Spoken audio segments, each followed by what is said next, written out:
please remain on mute unless you are the speakers. This is to avoid all echoes. Please keep your videos off as well in order to avoid any lags on any front. With that, I ask Anirudh to get the ball rolling. Over to you, Anirudh.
Hi everyone.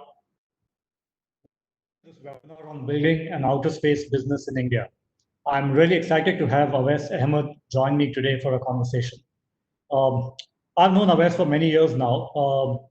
We started working together on when he was working as a team building a Hyperloop pod to participate in the SpaceX Hyperloop competition, and build they did. And then Awais started out an aerospace company when he was still in college. His company, Pixxel Space, is building out a constellation of Earth observation satellites, which will begin launching from next year onwards. So, welcome, Awais. Good to have you here. A pleasure to be here.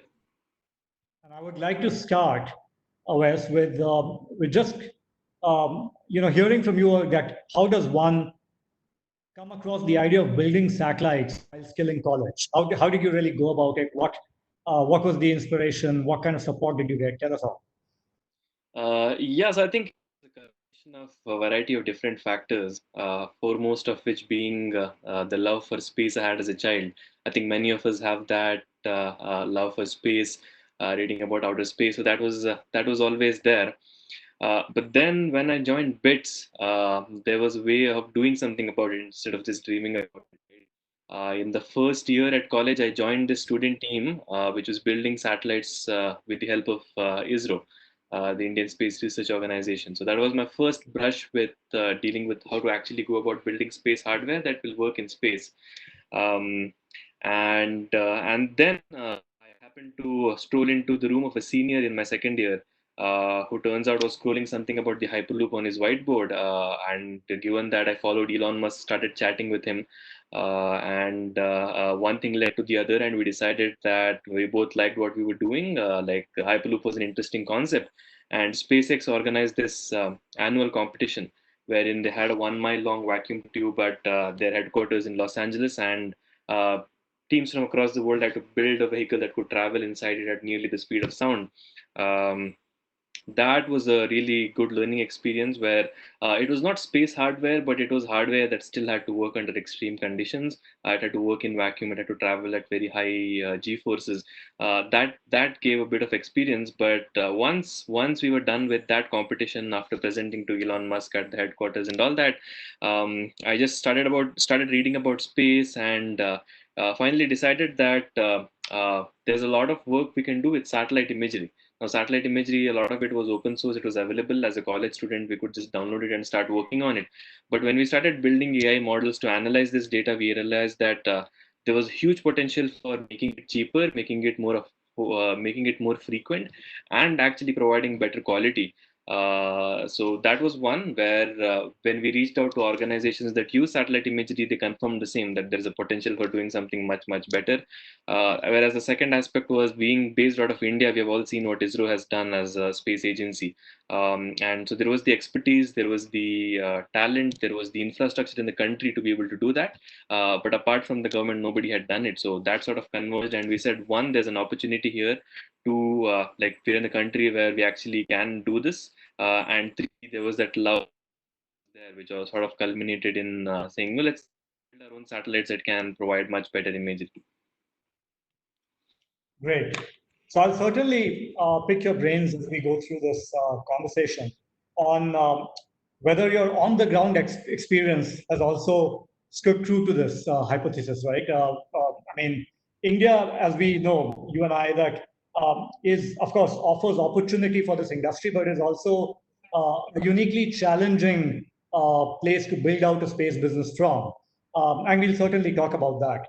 But before we get to that, could you just help the audience, laying out the various stakeholders, right? Just map out the various stakeholders in the Indian aerospace ecosystem, right from the government agencies to the industry, and maybe even the private, the non-government, the loose bunch of passionate individuals, in this ecosystem, who one can go to for support and inspiration and etc. And I would love to hear how you've interacted and engaged with all these stakeholders as well.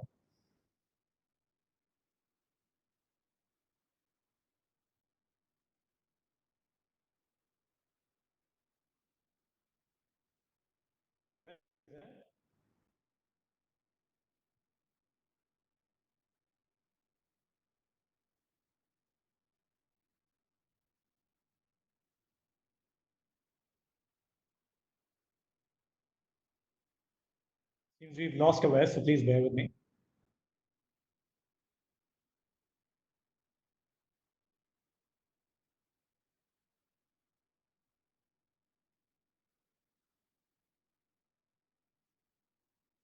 Awais, are you there? We can't really hear you. Yeah, I am. I've just joined.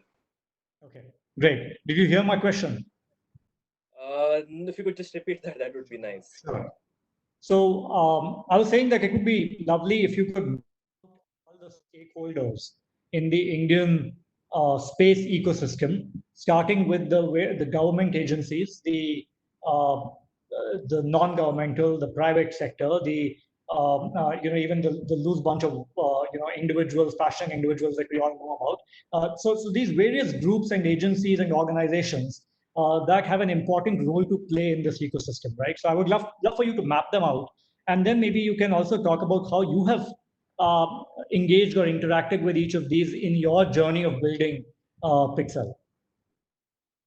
Yeah, no, I think there's essentially the bifurcation is twofold. There's the government side of things, and then there's the private side of things. The private side of things, which has only been fairly recent. On the government end, there's the Department of Space, which operates under the Indian Space Research Organization, which has certain different commercial arms of it, Antrix being one, the New Space India Limited being one, but all of them come under the ambit of Department of Space, which has been the predominant player since the 1960s.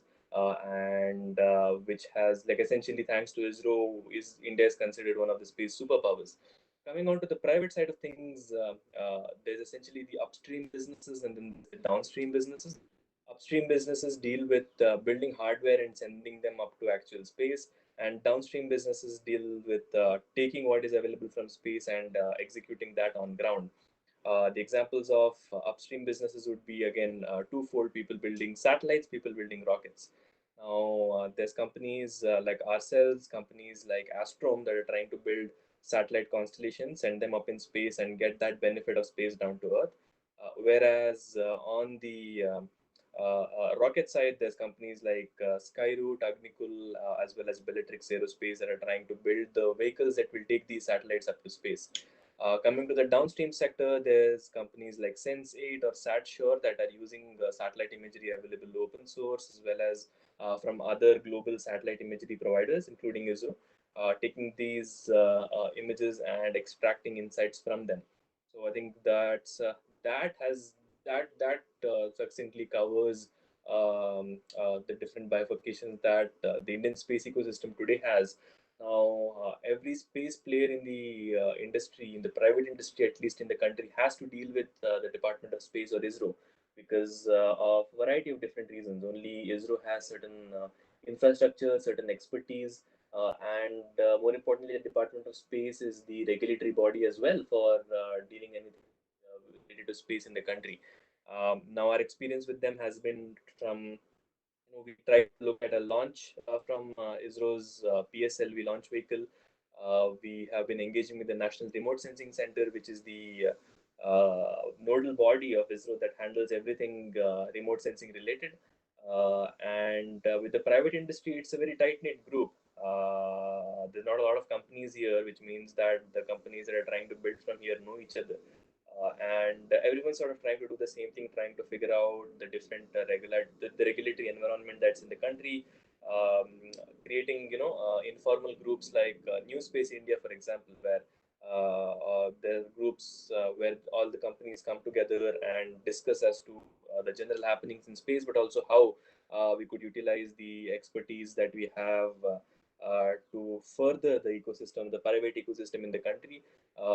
And more formal organizations like the Space Federation of India are also coming up, where companies can become a member, and that the federation will bat for the entire private industry with the government to help make things easier for anyone trying to build a business in space.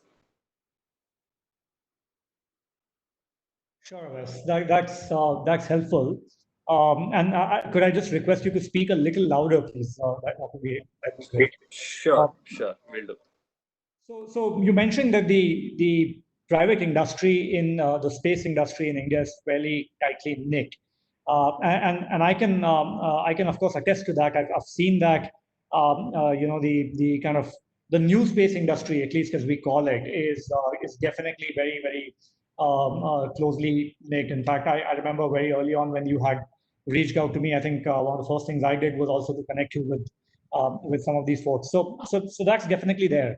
But the space industry in India is also, I mean, there are about 300 odd private space firms in the country, right? And people don't realize, but that's largely because over the many decades, ISRO has, relied upon the private space industry for manufacturing of various components, etc., right? And that industry over the years. Do you see the similar kind of collaboration or that tight-knit kind of community amongst the older space industry as well? Is that something that have you been able to engage with that segment of the industry? So there's definitely, I mean, as you rightly said, there has been a robust private ecosystem for or a supplier base for ISRO to procure their components from, be it for their satellites or be it for their rockets. So that ecosystem has been tremendously built over the years. But in my experience, it's not a very tight knit group because the way business has gone about is there's a particular company that's well known for a particular thing, and ISRO just provides an order for those things, and that repeats for different components.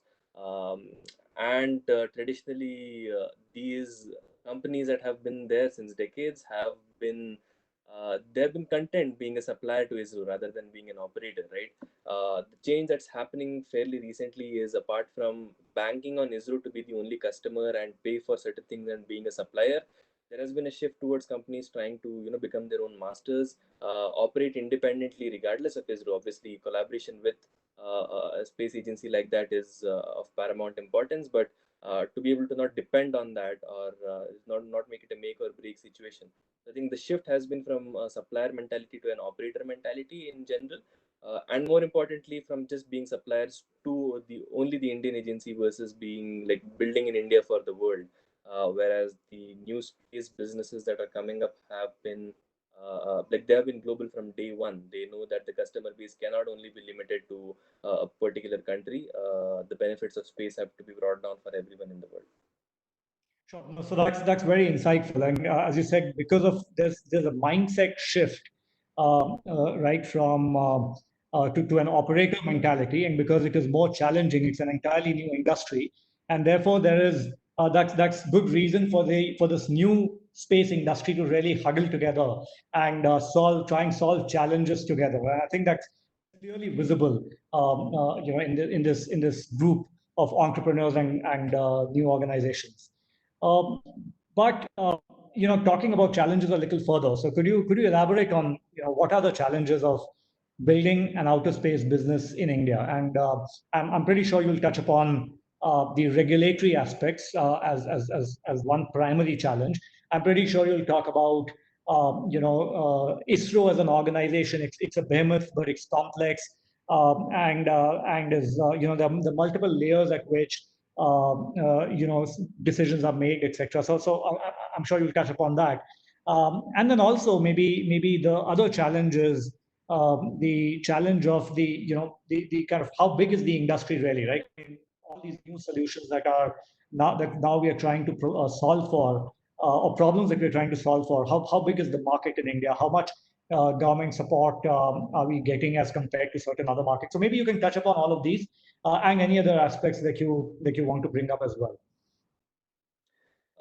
Yeah, so I think there's to start with, the regulatory aspect is obviously the biggest thing. There's no clarity for a private company. So when a company that's building satellites or rockets needs to come up, it needs to know who it needs to reach out to be able to get certain licenses or permissions, which is not which would be the one big challenge in the country. The second one would be raising investment for hard tech business, especially a space tech business. Now, given India is fairly a private space ecosystem in India, fairly nascent, and given that building something to put up in space requires a lot of capital compared to every other field, raising investment is another challenge that space companies in India especially face, because compared to the VC ecosystem in the valley, to comparing it to here, you'll see that the risk appetite is not very high in a lot of these venture capital funds or other funding sources. So that narrows down the field of investors trying to invest in space, reducing the amount of money available. Apart from that, there's also the fact that there needs to be talent to build a country like this, and the only place that it has been traditionally has been the Indian Space Research Organization. But going ahead, I think as the industry booms, we'll be able to have talent from the IITs or NITs or Indian Institute of Space Technology, or essentially any interested party will be able to come to space. But given that it's a nascent industry, attracting top-notch talent could be a challenge, could be a potential challenge. And apart from that, the customer base for a lot of these space companies is predominantly not in India at this point. And that can change, but to be able to, like as I said, the companies in India have to be global from day one, which is thinking about customers that will buy the service that they're providing, be it a rocket company trying to sell space on its rocket, or be it a satellite company trying to sell images, or any other space sector. The clientele has to be global, which means that if you're based out of India, you will need to start thinking about how to start selling internationally as well. That could become a challenge when you're small and don't have access to lots of capital to start with. I think that would be the broad challenges that would be there. Just to summarize, there's a regulatory aspect where you need clarity. There's the investment aspect of it, since a majority of at least upstream businesses in the ecosystem have to be predominantly funded over the years, and accessibility for talent would be certain challenges. I think one other thing I'd like to add there is certain infrastructure for testing or manufacturing is very limited. There's not a lot of companies that have the necessary testing infrastructure to test something that before going up in space, and only like the Indian Space Research Organization or DRDO have that capability. So to be able to depend on them with the limited time that they have would be another challenge.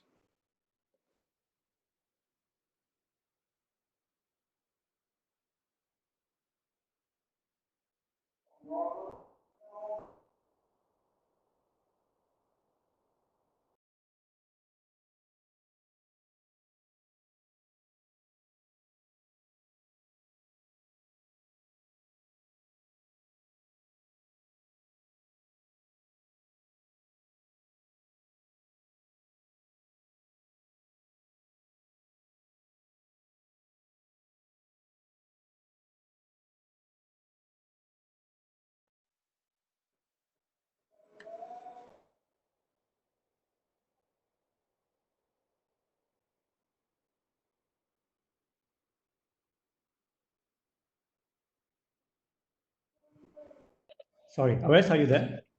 Yeah, I'm here. Please go on. Sorry. So I don't know what exactly happened. Are you, so could you, I mean, I'm not sure if you actually replied to my question in entirety. Where did we leave it, if you have any idea? So I think I just finished my thing. I couldn't hear you. Maybe I'm not sure if you were on mute or the Okay. So we were essentially, I mean, I think last where I lost you was you'd spoken about the kind of lack of regulatory clarity, and then you were speaking about the investment scenario. Maybe we could repeat that in any case, because I do have a lot of follow-on questions on investments, because that is, of course, one of the key issues for the industry, right? So maybe you could touch upon that. Yeah, so I think there's for so every country is almost every country that deals with space or is a space superpower is signatory to the United Nations Outer Space Treaty. Given that it's a highly entertaining or highly adventurous industry, but it also has a lot of concerns towards national security and policy, as well as international collaboration, which means every country is responsible for whatever space activities are done under its ambit, be it through the government or through any private company that's incorporated or registered in a particular country. Now that said, any space business operating out of India will need to have certain licenses and regulations to be able to operate. Now there are certain companies, certain space businesses like downstream analytics, where companies are using satellite imagery to do analysis. They don't need to go through a lot of regulatory hurdles. But take companies that are trying to launch satellites up in space or are trying to launch rockets, there needs to be a lot of licensing that needs to be done before something could take place. For example, if I am to take the example of companies that are trying to launch satellites up in space, at the bare minimum, you would need a license that can license for essentially spectrum coordination or communication down with the Earth. And that company, like a particular, as I said, a particular country is responsible to be able to give that spectrum to communicate down with Earth. So a communication license is sort of preliminary for a satellite to launch up in space. And if you're doing an imaging startup again, you need a license to be able to take images of certain quality, certain resolution. Who can you sell it to? Who can you not sell it to? Which parts of the country can you image? Which parts of the country you cannot image? Those would be certain licenses you would need. Now, if we take a look at India, right, given that only ISRO has been operating for quite some time, it was a fairly straightforward process. The Department of Space is the department that handles this licensing. ISRO is under the Department of Space. All was good. But when private companies now come up, they'll also have to fight for the same spectrum that ISRO satellites are going for. They'll need to obtain licenses from the National Remote Sensing Center, which deals with satellite imagery for being able to take images. Now, you have to keep in mind that when these policies were made, they were made keeping in mind the existing players at that time, which was only ISRO. Now that more companies are coming up, there's no regulatory clarity, for example, as to which department to be exactly approached to get a communication license, or if we are to sell the imagery that we're taking from space, whether we can sell it freely inside India, whether we can sell it freely outside India. and what parts of the regulations or how much of an oversight does any of the department have on what we can sell. Now, like if the private ecosystem has to evolve, at least there has to be regulatory clarity. And given the recent announcements by the finance minister, I think that's coming. But at this point, it's still a fairly ambiguous or a gray area. Sure. No, so it's absolutely worth talking about the finance minister's announcements, right? It created a fair bit of stir in the industry. For those of you who don't know about this, the finance minister announced that private firms will now be allowed to use the facilities at ISRO as a means to provide, quote, unquote, level playing field for satellites, launches, and space-based services. The government also said that they will ease the geospatial data policy to make remote sensing data more widely available to tech companies. Now, Awais, what does this announcement truly mean for you, and how much of this is just plain words, and how much of this you think will actually translate into action? So I think, as you said, these are words at this point. But given that something like this is coming from something such like from a top position such as the finance minister, that has happened for the first time, at least in the space industry, right? Coming from someone like the finance minister who sets the budget, and that top up in the government, it's essentially definitely a great first step towards privatization. Now, as it said, like the intention is to create a level playing field for all the private players. It's to have the private industry as co-travelers in this journey. And there are a few points that were mentioned there, including a liberal geospatial policy, including opening up interplanetary exploration to private companies. So I think the first step is great in that the vision that it's set for itself is the right way forward. Now it all depends on the execution. Now, when they say a truly level playing field, whether there will be an independent regulator that also treats ISRO like another player in the industry compared to the other private players, or whether it's going to be the Department of Space itself that's going to continue to do that. Because if it is the latter, then there's certainly a bit of a conflict there, given that Department of Space also is an operator in the space and is also regulating it. So like great first step, but it all depends on how it's executed, whether it's an independent regulator, how do they go about creating as less regulations as possible to be able to like make the industry take off. So just to look at like very recently, just as of a week ago, the United States came up with a much laxer geospatial policy of their own, where they said that essentially if any other country in the world is doing something, then a private company in our country is also free to do that, and there'll be no regulations to be able to do that apart from the basic necessities that needs to be done, which truly opens up the field for any company in that country to truly match the capabilities of other countries. And something similar needs to happen here, where we need to look at what's actually happening with China or with the US, or with other companies that have the ambition of becoming a space superpower like Luxembourg, as to how liberal can it be, and like how selectively we are looking at the regulations, so as to make sure that national security is also conserved, but also the industry takes off in the truest sense. Sure.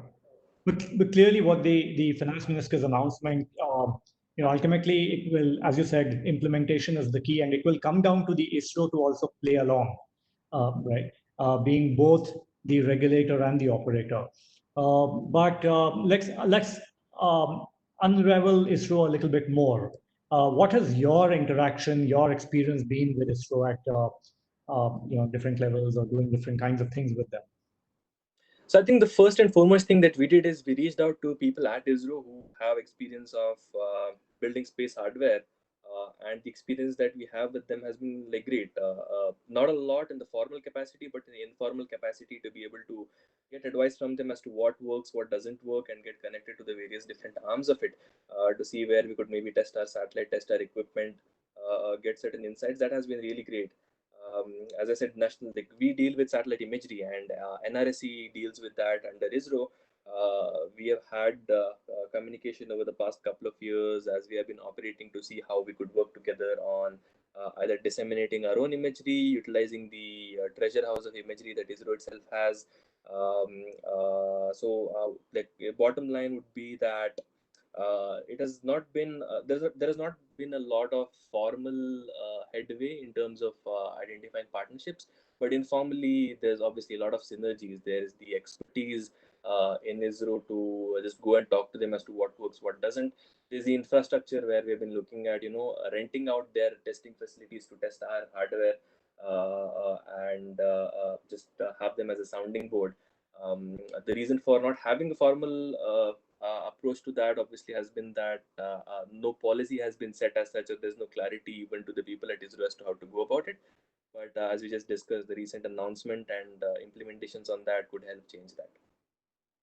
Sure, but I'm curious, how could you test out equipment, etc., in an informal capacity with ISRO? So clearly, that's a formal relationship, right? That part is formal, where essentially, like it's as simple as them renting out a space for a few hours, and we are paying for the rent for that many hours.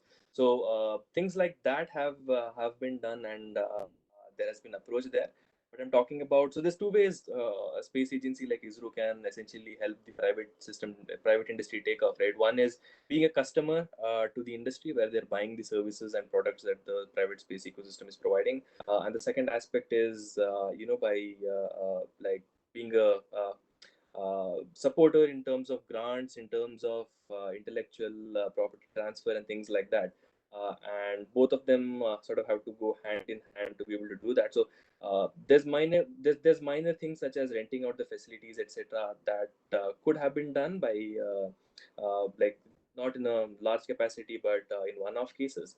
But to be able to truly formalize that and have transparency in renting out the facilities, and not just renting out the testing facilities, but also manufacturing facilities, and the knowledge and know-how that comes with doing that for decades, is something that needs to be done, because as one of the points in the finance minister's announcement was opening up of all infrastructure to the private industry, and that's an important step, because it's like standing on the shoulders of giants. You don't have to reinvent the wheel as private companies. You can just utilize what has been learned from decades of work that ISRO has done and build on top of that.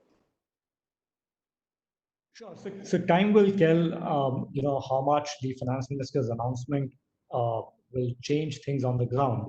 But even before this announcement, do you think that things at ISRO and ISRO's kind of relationship, the more formal relationship with the outside private industry, do you think that has been changing for the good, has been warming up over the last maybe say 5-10 years, or there's you can't really say, you can't really identify a pattern to that? And I ask you this because also really in the last 5 years that we've seen this new space industry really mushroom in India, right? I mean, the new kind of entrepreneurs coming in and stuff like that, and so it's really now that it matters more than ever before, right? And so I'm curious about this time period. So I can't say about 10 years, but definitely the past 5 years, it has been more warm than cold. Now there has not been a clear direction. There's two factions, I could say: people who support the privatization and know that's the future, whereas the old guard, where they would like to keep things as a status quo, right? But in general, over the past 5 years, and even our interactions over the past 2 years, has been that there's definitely intent inside, with at least a few people at the top, to be able to privatize and utilize the manpower, the speed, and the execution that a private industry brings, that they can't do it alone.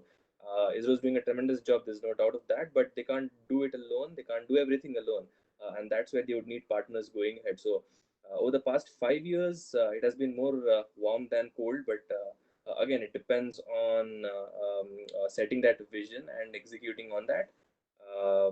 But it's on the right trend. It just needs to speed up a lot. If you look at China, 5 years or 7 years ago, they were sort of at the same position where we were, but they rapidly made changes to their policies and laws, and the private industry has sort of mushroomed in that country. And something similar needs to happen here if we are to play catch up. But it's definitely going in the right direction. I wouldn't say it's been cold in terms of their reception towards the private industry. Sure. No, and the one faction that you spoke about, which is relatively more conservative, where do you think this conservatism comes from? Is there a reason you see, and how does that compare with, you've also engaged with stakeholders in various other countries, and how do you think, what's the experience been like with space agencies in other countries? So at least like there's going to be two factions anywhere where people want to keep things as they are, because any change would mean risk taking, and if that's something that's not a mandate from top up, any change that happens to how they work, which leads to not a satisfactory outcome, is a risk to their job, is a risk to what they're doing. So I think it's understandable from their end that they would want to keep things as they are, but change is the only constant. That said, we were part of the Techstarts accelerator in Los Angeles, the first of its kind space-focused accelerator. One of the partners for that accelerator was the Jet Propulsion Lab of NASA, the U.S. Space Agency, as well as the U.S. Air Force and a whole lot of other space companies. Now, given that, like what NASA did, if you look at from the 1980s to 1990s, is they said that look, we have demonstrated that this technology works.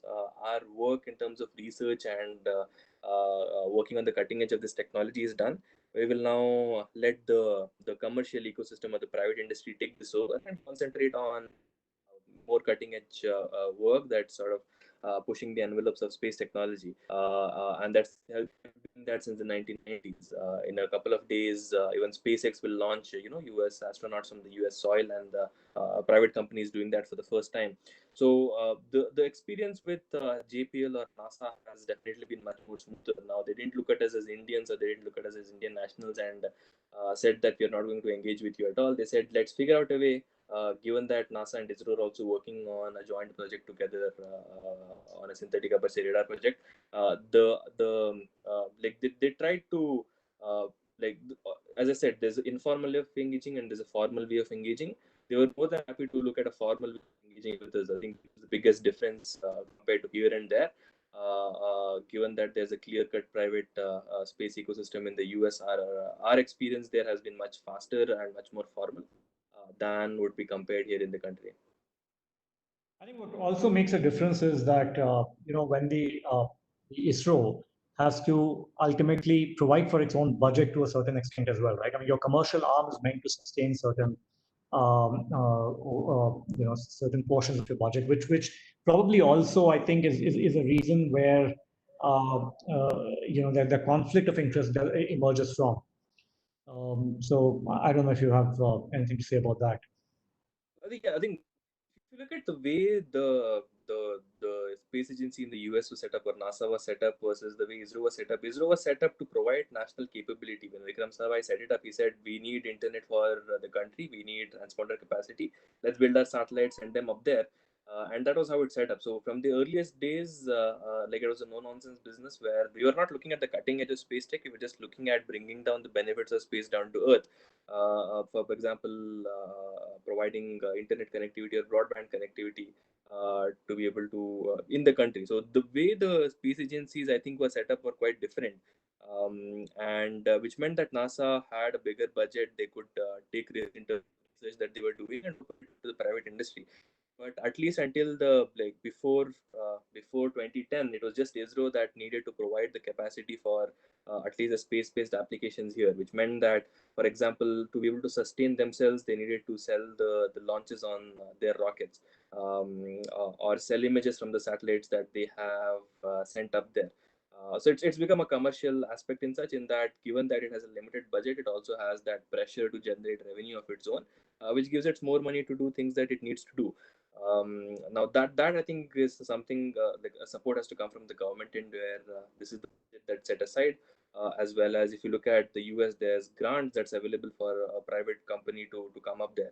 So if an Indian national is setting up a company in India versus a US national is setting up a company in the US, the US company has an advantage from the get-go, because there's like different small business and innovation research grants that are available in the tune of $1 to $2 million at least, which gives them a head start over any other country.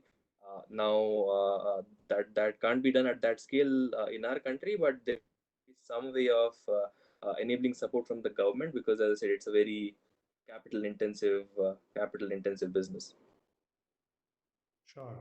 Sure. And some of the things we spoke about, do they also speak to the reason why Pixxel is not launching with ISRO? Your launch is with GK services in Russia on board the Soyuz next year, right? So why is Pixxel not launching with ISRO? So I think we looked at all the different launch providers that were there. Honestly, we looked at SpaceX, we looked at Rocket Lab, we looked at Vector, we looked at the Russian Space Agency as well as ISRO. In the end, cost-wise, it boiled down to it boiled down to essentially two competitors: the Russian Space Agency and the Indian Space Agency. And there were two aspects there: the cost itself and the timeline which we were looking at. In terms of the timeline we were looking at, the Russian launch made more sense. But then there's also the aspect that as an Indian company, you would have to pay 18% GST, which increased the cost, even though they were comparable before the GST. After the GST, cost-wise, it definitely made sense to go there. But logistics-wise, it made sense for us since we're manufacturing in India to launch from an Indian rocket. But it's just that timeline-wise, that couldn't work out. We still have the hope that with the SSLV coming up and with the new missions, we'll be able to still launch out of here. But we didn't want to beat our timeline or keep. We essentially wanted to adhere to our timeline, which is why we decided to go with the Russians. But the plan is with SSLV coming up and the cost going down. That's something that we'll definitely be looking at and are currently looking at. Right. Also, would love to hear a little about your overall experience at Techstars. You did mention about it a little bit, but if you could just tell us a little more, what's the experience been like, different stakeholders you've engaged with there. So yeah, thanks for that. I think the experience was like one of a kind. The kind of progress that we have made would not have been possible without there. Now there were 10 companies that were selected globally out of more than 1,000 applicants worldwide, and out of the 10 companies that were there, we were the only Asian ones. So that was sort of a unique perspective that we had. There were a couple from Europe, but the rest were from the United States. Now, one thing we noticed there was in terms of the sheer number of startups that are there in the US pertaining to space, that number is humongous compared to any other country. Maybe even more than the entire Europe combined, but definitely more than Asia combined. So like the one thing was the amount of people that are in the space industry is huge. The second thing is the partner network that the accelerator had put together was fairly tremendous. As I said, there was NASA, there was the US Air Force, there were private companies like Lockheed Martin and Maxar, some of the best known names in the space industry. So like interfacing with them, working with them, getting their inputs and trying to see if we could partner with them in certain ways. I think that was a unique experience, given that, as I said, be it any startup in any country, if you're working in space, you need to be global from the get-go. And that is something that the accelerator provided a platform towards. And the amount of people, we met close to 250 people in the first month there. Not all of it was useful, of course, but the different perspectives that we got was definitely helpful in accelerating our business truly. But the most unique experience was definitely working with NASA, JPL, as well as the US Air Force to see how a different country or different government sort of works and looks at the private ecosystem. Sure. So we spoken at length about the US as a possible jurisdiction. I mean, the ecosystem is, of course, there are many things going for the US as a potential jurisdiction to set up a space business out of. But the US also has its own set of challenges, right? I mean, it is also done a heavily regulated market when it comes to outer space business. And so do you want to just talk about some of the challenges you think in setting up in the US? And likewise, if you could compare maybe or talk about some other jurisdictions that are favorable for setting up an outer space business as well. I mean, maybe we could look at Luxembourg. Singapore is a name that keeps coming up very often these days. Yeah.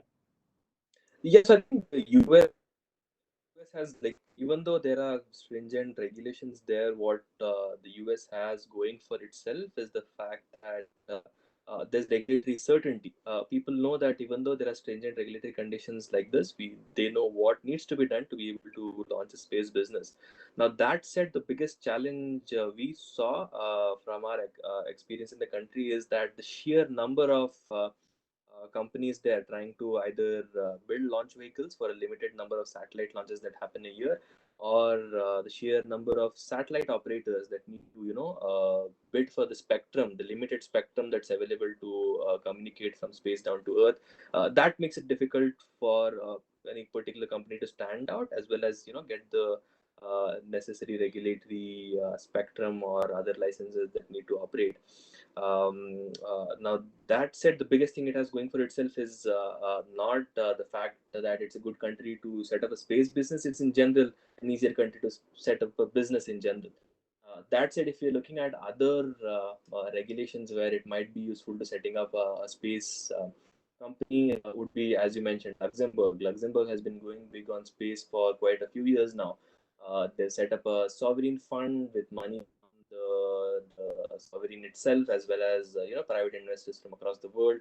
Companies like Spire, other companies have been setting up their businesses there because of the amount of grant and the investment that the country itself is providing, as well as very liberal regulations that they have set up now, that they could do because they had a clean slate and they could start and build out a policy from scratch, which the other countries don't have the liberty of doing. So Luxembourg would be a very interesting country to take a look at if you're looking at a space business. You also mentioned Singapore. Now, again, there's less stringent regulatory conditions there, but it's also, I think, in general, just a good country to set up a business in, which makes it also easier to set up a space business in. Japan is a very interesting country or a candidate to be able to set up a space business. JAXA has done some tremendous work. There's tremendous amounts of investment that's been flowing into Japanese startups. But I think one challenge there would be, if you're not local, if you don't have a local partner there doing that, that might be a tough market to get into. But in general, Japan has quite a few launch vehicle as well as satellite startups that have raised huge amounts of funding and are looking to compete at the global front. I think, yeah, those would be the countries to take, like, and then there's Canada, of course, where they have a more liberal like regulations compared to US. But the time it takes for you to be able to get those licenses is much higher, is what I've heard from companies like Kepler or Skywatch that have set up there. But it's also an interesting country to take a look at. But yeah, the US, Canada, Luxembourg, Japan, and Singapore would be some countries where like there's space companies coming up thanks to a variety of different factors that we talked about. So, given all the challenges that we've spoken about of setting up in India, and of course we just discussed the really friendly jurisdictions across the globe, why should a space entrepreneur look at India to set up a business out of here? What are the opportunities here? So I think the opportunity is there's not a lot of space companies, to be honest, that have come up in the recent years. So there's a lot less competition, which means that given the tremendous amount of talent that is there thanks to ISRO, the infrastructure that's been set up, the supply chain or the supplier ecosystem that's been set up over the years, it provides a unique opportunity for people here to set up a company. The second aspect is, as I mentioned, it's a capital intensive business. Wherever you can save costs would give you an inherent advantage. And operating out of India means operating expenses are much, much lower than operating in an expensive country like Luxembourg, Singapore, or the US as well. So I think the economic aspect of it is we can do things for a lot cheaper without compromising on the quality, except maybe China, but that's a closed off ecosystem. That is an inherent advantage out of the bat, a location advantage purely due to the fact that a company is based out of here, which I think companies should leverage from here. Now, like, again, every entrepreneur starting a business has a choice whether he wants to go set up in a country that has regulatory certainty and spend a lot, or wants to set up in a country like India where things are still shaping up. But that's not that is a challenge, yes, but that's also an opportunity. As maybe like an early player or an influential player, you get to sort of shape how things might shape up in the ecosystem here.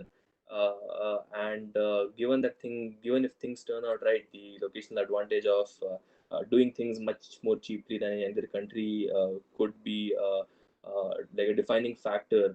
Like, I think the biggest advantage is any company that's setting up has as a cost advantage right out of the bat, which means that as an ecosystem, India can definitely take on the world. It just needs a little bit of impetus or a catalyst, having laxer policies or government support. Right. But all of this, of course, also requires a deep kind of investor pool, right, to support, to kind of fund and finance the industry. And of course, you guys have, Pixxel has done well. You've raised a round of funding and a reasonable amount of money. But many other companies in the space have not been that fortunate. So, would you like to tell us about how the investment climate is evolving here? Are there more investors who are now looking at the space? Is that likely to change with the larger changes in the market, with the new announcements by the government, etc.? So walk us through that. So I think, yeah, to start with, the early stage investing, like there's definitely a few funds that have come up in the recent years. There's the Speciale Invest, there's the Exceed Fund, there's Grovex that has invested in a few space companies. But these have been, the seed stage or the early stage investment that's happening. We have not truly seen a breakout business that has raised huge amounts of funding from the country. So the amount of money flowing into space has been very less compared to any other country. Now that said, India, like there's certain things that the Department of Science and Technology or the Ministry of Information and Electronics Technology, MIT, have certain grants which companies or new startups trying to come up can utilize to build at least a prototype, show it to the investors, and then raise some amount of funding. Use that early amount of funding to show more traction in terms of the customers as well as the technology, and go out and raise more money. But I think at least until the technology has been proven and the technology risk and the regulatory risk has come down, large amounts of money will not flow into space companies yet, because we don't have that breakout in terms of showcasing technology up in space. So I think, yeah, and as well as the fact that even if you look at general startups, not even space startups that have raised billions of dollars of funding or hundreds of millions of dollars of funding, it has been from foreign funds mainly. And I think that will be the trend here as well. The risk-taking appetite, or at least the larger amount that will start flowing, will be from international funds rather than the Indian funds to start with. But and to be able to do that also means to have make it easier for the investors to invest in India in general. That said, the announcements recently on making the policies laxer, and once we get the clarity and the policies are actually executed, like one risk is ticked off from the investors risk list, which is the regulatory uncertainty, which would mean that money that has flown into the sector today will definitely flow in the coming years. That's definitely good news. Um, Tell me, how dependent are we on the global supply chain, right? To whether you're building out a satellite or whatnot, and how does one navigate that with the increasing kind of focus on make in India and now vocal about local as well? So I think some of the, like, a lot of the components that we needed to build our satellite were available in the country. Like more than 80% of the satellite is truly made in India.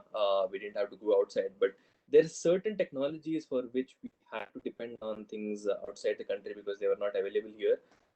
Foremost of which would be manufacturing of advanced sensor technology for the camera, or procurement of high efficiency solar panels to put on the satellites, or even the batteries that need to go on board the satellites. Certain things which we still need to depend on the global supply chain, predominantly from Europe, given that US has certain ITA restrictions. But I think one advantage, as I said, is there's a tremendous supplier ecosystem that ISRO has set up. And even though that might not mean 100% of the things, at least 80 to 85% of the things in any industry you should be able to get in the country. That's one more advantage I think a company of India would have, except maybe US. But again, that's an ITAR controlled jurisdiction. But compared to maybe Europe or any other country, I would say we have a tremendous supplier ecosystem from the personal experience that we have dealt with. Right. Okay. In fact, one more thing that I'm very curious about is your experience with the National Remote Sensing Center. It's not the easiest of departments to navigate. I think a lot of our clients struggle with them. And the NRSC literally has a monopoly over dissemination of remote sensing data, right? And I believe you also had opportunities to engage with the NRSC. So what's the experience been like there? Yeah. So I think they were gracious to have us over at their facility when we were starting out and like build on top of their knowledge. That said, not a lot has happened on the formal front. They are responsible for selling satellite imagery and getting revenue generated from there. They are responsible for disseminating all of the satellite imagery that ISRO satellites have taken for commercial use and distributed to different state departments or government departments. On the commercial front, given that there was no like the space bill in the parliament has been pending for some time, there was not a lot of progress on putting something on paper or actually working out certain partnerships. I think like we were waiting for having at least one satellite up in space to get our data. They were waiting for policy to be set up or framework as to how to engage with the private industry. So our personal experience with them has been that they were gracious enough to at least have open conversations and share what they could from the experience that they had. But in terms of financial support or looking at partnerships, it has not been. That's something that I think will change given the recent announcement, but hasn't been the case till now. Sure. Okay. So glad to have Ashok GV here in the audience as well. And Ashok has 3 questions. One is how easy has it been to register satellites that you've launched? So Ashok, Pixxel has not launched its satellites yet, but I think I would still read out the questions and take inputs from Awais. So that's one. The second is how easy is it from an export control perspective to take a satellite out of India for launch abroad? And third, how did you guys secure clearances, approvals from ITU, if any applicable? So I think coming to the last question first, in terms of the ITU, there's sort of like how it works is, as you would know, a national there has to be a national body that's collaborating with the International Telecommunication Union for different spectrum and what frequencies are being used. Now, in the case here, one way of doing that is direct communication with the ITU. In terms of the exporting of the satellite itself, so there's nothing stopping us from manufacturing a satellite in the country. It's essentially a computer that's operating autonomously in space, and the thing that we are building is not of high enough precision that it can cause concerns to national security. So it would be, if you're looking at the export list, a satellite can be again exported. We are exporting it to Russia, and then the Russian Space Agency is taking care of putting that up in space. But and again, the national, in terms of disseminating this data from our satellites, if we are doing that in India, we have to go through NRSC. But if we're selling somewhere abroad, then we can sell that directly to a private company that's sort of buying it. Now, as you would know, there's no clear. There has been a suggestion that there's a committee that will be set up called CAISS that would take in applications for satellites trying to register its frequencies, which would involve the Ministry of Information Broadcasting, Ministry of Telecommunication, and a whole lot. But if you're using amateur frequencies, that's something that you can directly coordinate with the ITU. So until then, there's sort of workarounds that you'll have to sort of look at. And I think that's something that Exceed Space did as well when they launched their first satellite, India's first private satellite, where they used amateur frequencies to be able to beam down the data that they were doing. Okay. All right. Right away. So we are 6 minutes away from we close at 6 p.m.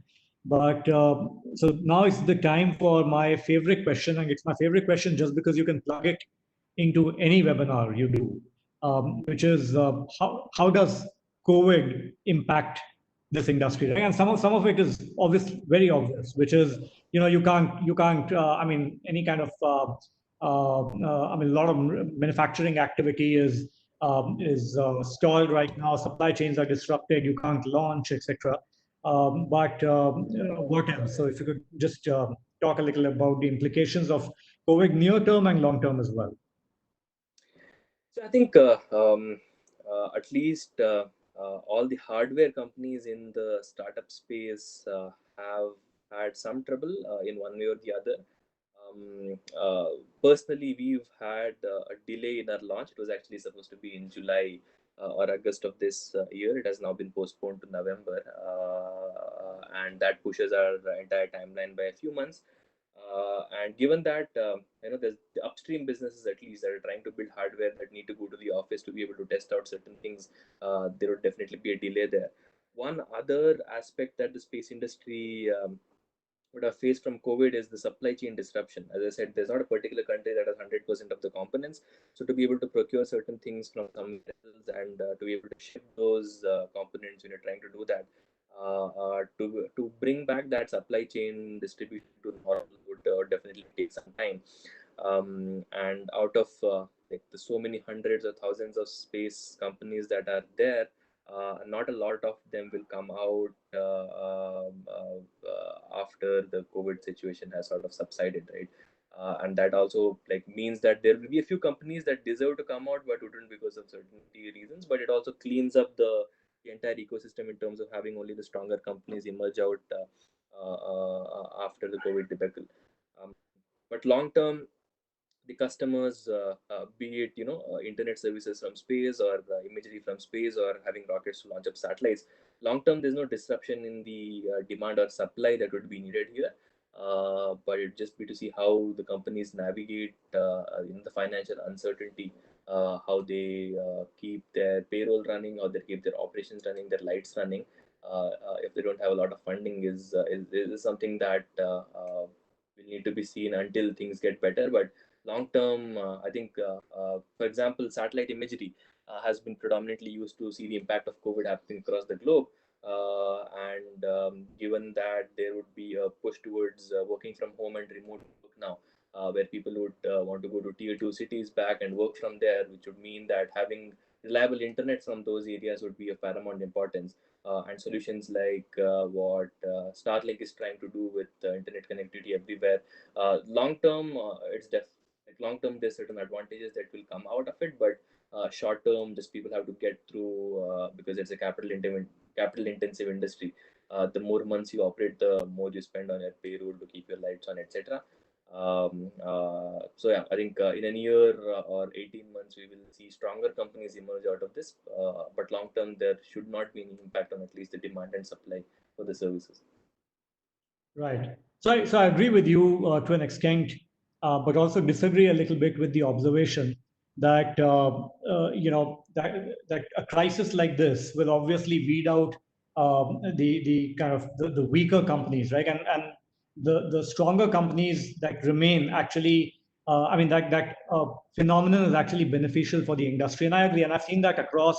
I think multiple sectors that we've worked in, especially in the blockchain industry, for example, or the drones industry, each of them have seen their own set of crisis, which meant that the stronger companies, kind of which came out of this, meant a stronger industry overall, because the all the kind of the fluff gets thrown out, which fluff actually does more damage to the industry than good, right? So it's a good phenomenon, except that I'm not sure if the new space industry in India today has that kind of critical mass. I mean, do you it's such a small industry that with all the promise, but it's such a small industry that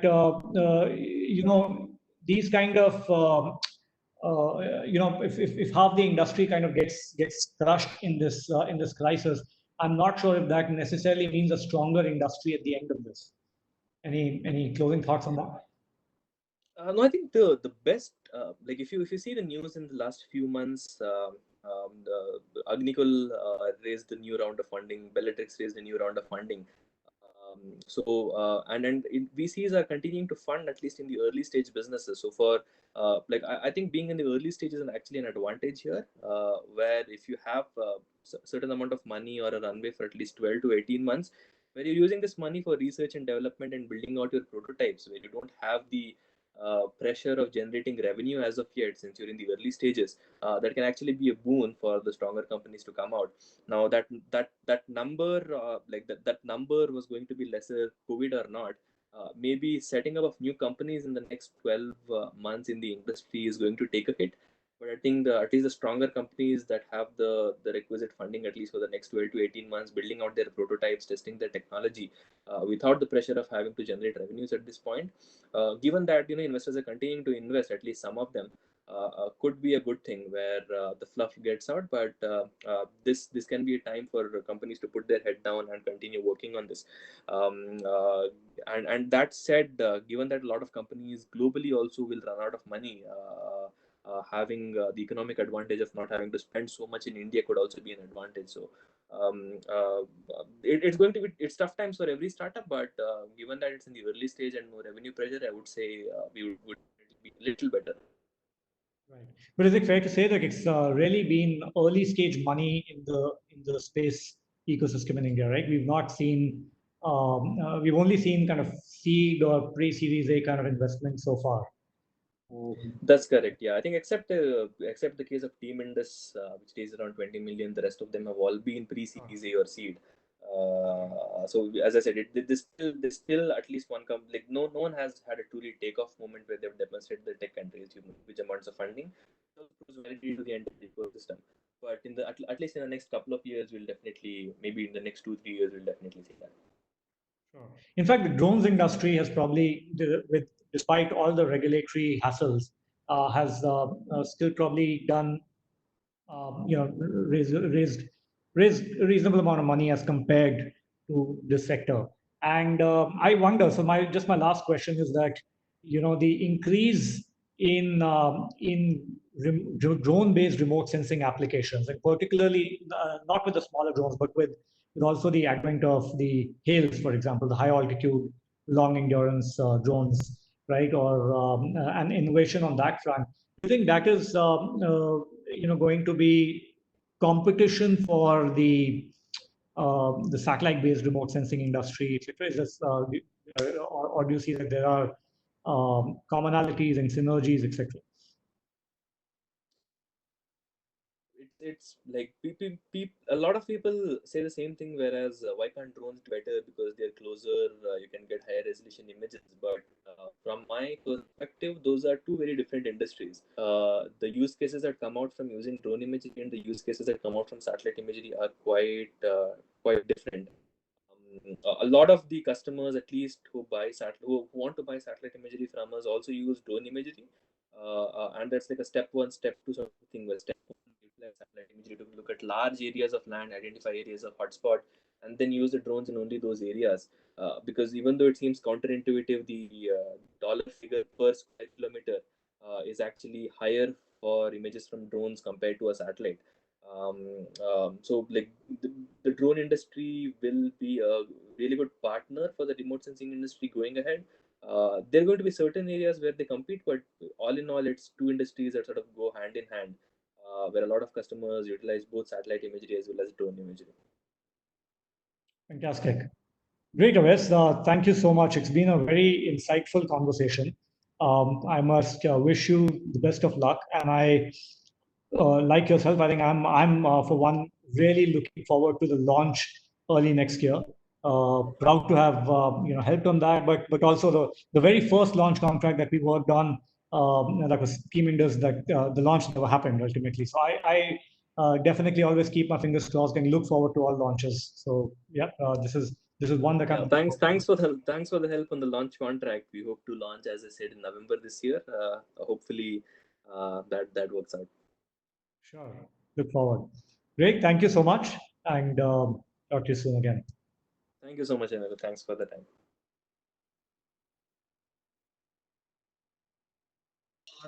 Thanks for joining, everyone. Please join us tomorrow for our webinar on the operator VC, where we'll discuss the nuances of investing in Indian startups and the general VC ecosystem in India. Thank you very much. Thank you.